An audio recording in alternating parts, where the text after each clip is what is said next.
এটা মহাখালীতে মনে হচ্ছে, মহাখালীতে ব্যাপক আগুন, কালো ধোঁয়া, অন্ধকার,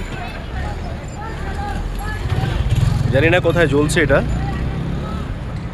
আমি ভিডিওটা শ্যুট করছি এই মুহূর্তে আগারগাঁয়ে 60 ফিটের যে মোড়, সেখান থেকে ভিডিওটা শ্যুট করছি। এটা অনেকটা দূরে, আর তো জুম করে দেখানোর সুযোগ নেই, যতটুকু পারি জানি না কোথায় হচ্ছে। তবে আমাদের প্রত্যেকের জানমালের নিরাপত্তা থাকা উচিত।